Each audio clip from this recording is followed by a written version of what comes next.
Today, Mama P reads The Biggest Gift of All, words by Luda, Gogolushko, and art by Melquea Smith. This book was published by Includas Press, bringing disability diversity and inclusiveness into the book world. Tasha bubbled with excitement. Today was Sam's backyard birthday bash, and Tasha had a big gift for her friend. Happy birthday, Sam! Guess what I got you? A glittery pebble with googly eyes. Bigger than that. A rainbow cupcake purse? Bigger. Unicorn wagon? Bigger. As big as our friendship? Yeah! Uh-oh. The gift was big, but was it as big as their friendship? Sam's friendship was like a never-ending cloud made from the world's biggest googly-eyed rainbow.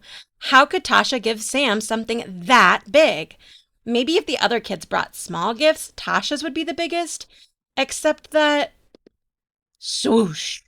Jamal's gift was bigger than Tasha's arms. She could only imagine what was inside.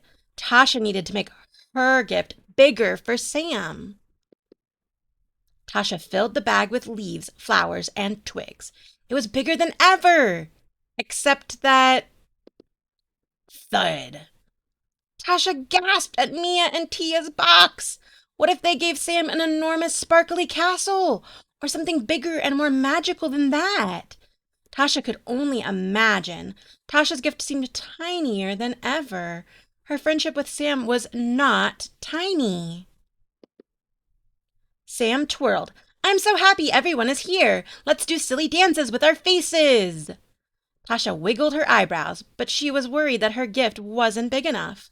Some of Tasha's toys were in Sam's backyard, and Sam loved playing with them. Gifting them would be perfect. Tasha's gift was finally the biggest one at the party, except that... pop! All Tasha had now was a big mess. That was not the present she wanted to give to Sam. Oh no, your bag! Sam rushed over and held together the ripped up parts. It's shrinking, Mia and Tia said. Jamal peeked inside. There's nothing there. Nothing? That was the worst gift to give. Tasha sighed. I'm sorry I don't have a big friendship gift for you, Sam. Having you here is the best gift, said Sam. Thank you. Tasha handed Sam the original gift. I hope you like to paint. Sam and Tasha laughed because they both loved to paint big, big pictures. Tasha could only imagine what they could all find inside the paint set.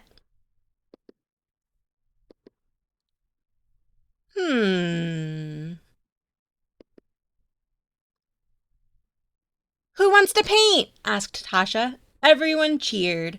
Between all the colors, googly eyes, and laughter, Sam had one big thing to say to Tasha. Thank you for making my birthday celebration so big. I'll remember it forever. I can make it even bigger, Tasha giggled.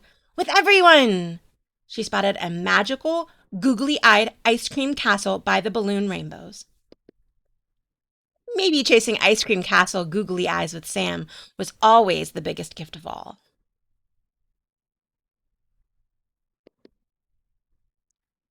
Meet Tasha and Sam.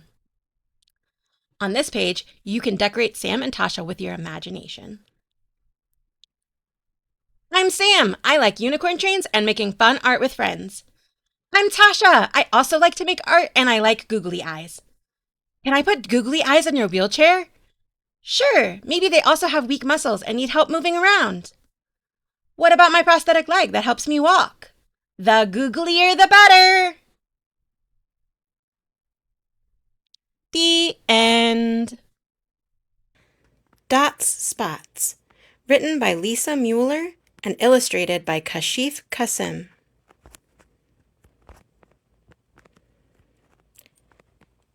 The publisher is Solander Press.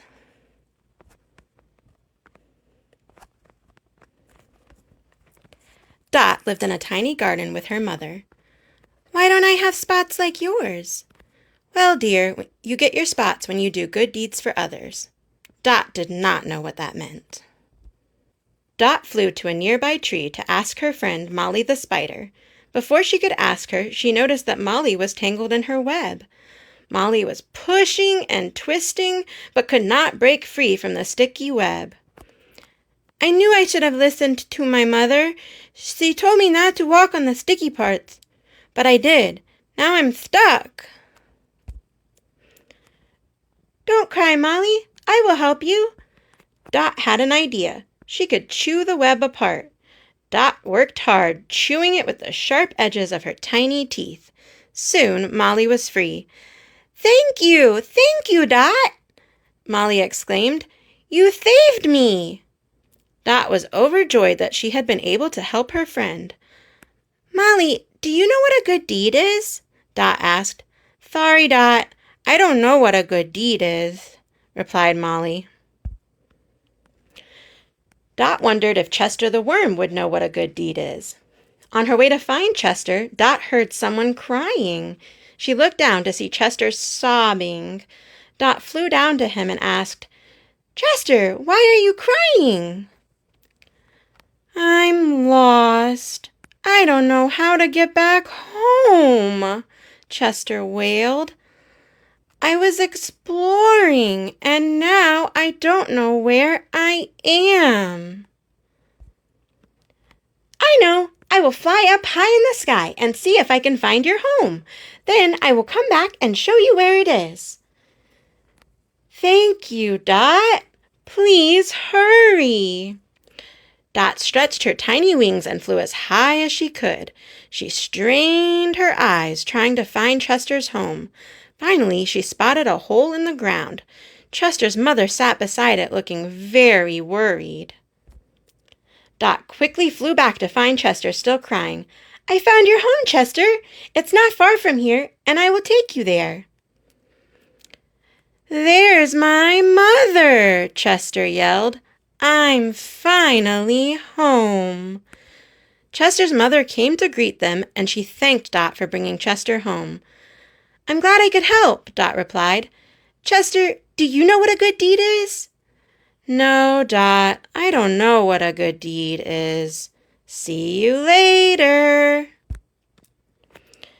Dot was beginning to wonder if anyone knew what a good deed was. She was sure that her caterpillar friend Josie would know. Dot flew to the tree where Josie loved to eat leaves and was surprised to see a cocoon with a butterfly struggling to escape it.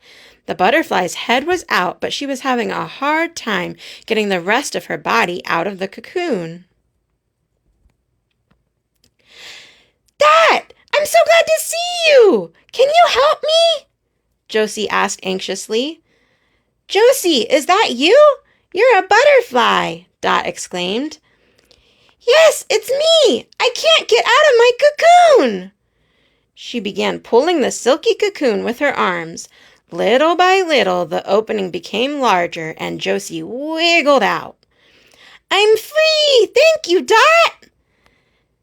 Josie stretched her wings, and she became a beautiful butterfly. Josie, do you know what a good deed is? Josie thought for a moment.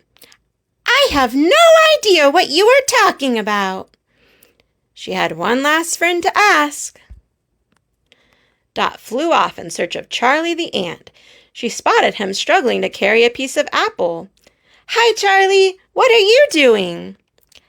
Hi, Dot. I'm trying to get this piece of apple to my home, but it's too heavy. Can I help? Dot asked. Sure, Charlie replied. Dot took one end of the apple and Charlie took the other. Together they lifted the apple and carried it to Charlie's home. The apple was very heavy, but they finally reached Charlie's anthill. Thank you, Dot, for helping me carry this piece of apple home. You're welcome, Charlie. I'm glad I could help you. I almost forgot. I came to ask you if you know what a good deed is. Sorry, Dot, I don't know. Dot flew home. She was sad. None of her friends knew what a good deed was. Hi, dear. You have been gone all day. What have you been doing? Dot noticed that her mother's eyes were wide and she was smiling. Why are you smiling at me, Mother? I'm admiring the black spots on your back, dear. Spots? What spots? Dot asked, surprised. These spots, her mother answered, showing Dot her reflection in a puddle of water. Dot had 4 black spots, just like all the other ladybugs. Then Dot figured it out. She had been doing good deeds when she helped others. Dot smiled. She finally felt like a ladybug who had earned her spots. The end. Like, comment, and subscribe if you want to read more books with me. This book was self-published.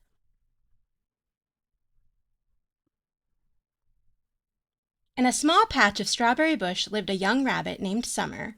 Her fur, once a vibrant white, started to change to a shade of earthy light brown at the end of the long winter months. This normally marked the time she would start on her journey back across the frozen river to the spring family reunion. "It's time to go home," she said. So she started on her journey home. But wait, the frozen river had melted early. Summer tried swimming across, but the current was too strong. Summer tried riding a log across, but it would roll over and toss her off. Then she tried floating on some ice, but it sank and broke up into small pieces. Just when she was beginning to lose hope, she saw a fox. "Maybe he can help me think of a way to cross the river," thought Summer. She approached him cautiously. "Excuse me," said Summer. "May I ask you a question?" "You just did," said the fox with a curt reply. "The name's Cody, and you can ask me another question if you would like." "Well," said Summer, "I am trying to get across the river, and I thought you might know of a way across. You see, I have to get to my family." "Family?" said Cody. "Yes, there is a large group of us bunnies that meet each year. We play, eat, and have a great time," said Summer. Well, can you swim?" he asked. "Not really. My legs are not strong enough," said Summer. "Well, you should have tried a few days ago, when it was frozen. You lost your chance," said Cody. "Oh," she said, "that was what I was afraid of." "It's too bad you can't swim it. I am about to swim across myself," said Cody. "You are? Really? Maybe, just maybe, you could carry me across? On your head?" Summer said excitedly. "Oh, that doesn't seem comfortable to me," said Cody. Cody looked at the little bunny rabbit. "Why should I assist you?" he asked. "What could a tiny creature like yourself offer in return?" "After all, I am at least 3 times your size," thought Cody. Summer thought for a moment. "I will do whatever I can to help you in the future, Mr. Cody. I promise. You can even come to our family reunion and have a meal. My mom always says I can invite my friends to it." "All right," he said with a grin. "In turn, I promise to safely get you across the river and to your family. But remember, you must always make good on your promise to a fox." Summer then reached up, unafraid, and touched Cody's paw to symbolize the promise made. Summer hopped onto Cody's back, and together they plunged into the river. The fox's strong legs easily carried them across the water. Despite the chill, Summer felt a warmth spread through her, not just from the fox's body, but from the realization that she was almost home. "My family should be right there," she said. Summer cheerfully hopped off Cody's back. She thanked him for his help and then dashed towards her family. Summer was met with smiles and hugs. But then they froze when they saw Cody's shadow cast over them. "Summer, watch out! There's a fox!" yelled Mother Rabbit. "Don't worry," Summer said quickly, trying to calm everyone. "This is Mr. Cody, my friend. He helped me cross the river to be here. I promised him a meal." The bunny's family gasped in fear, thinking the fox was up to no good. They huddled together nervously, keeping a close eye on the fox as Summer reassured them. "Seeing you with your family has reminded me of my family. But I can see the fear in your eyes, Cody said sadly. I have promised Summer that I would keep her safe and bring her home, and I have done just that. I meant no harm. I have done my good deed for the day, and now I will be on my way.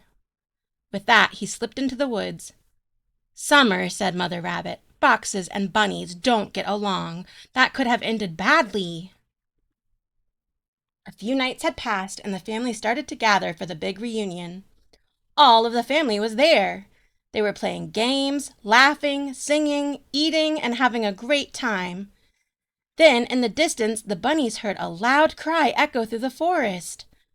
"What could that be?" said Summer as she ran to the noise. "Yelp!" As Summer approached, she saw Cody, caught in a hunter's snare, struggling to get free.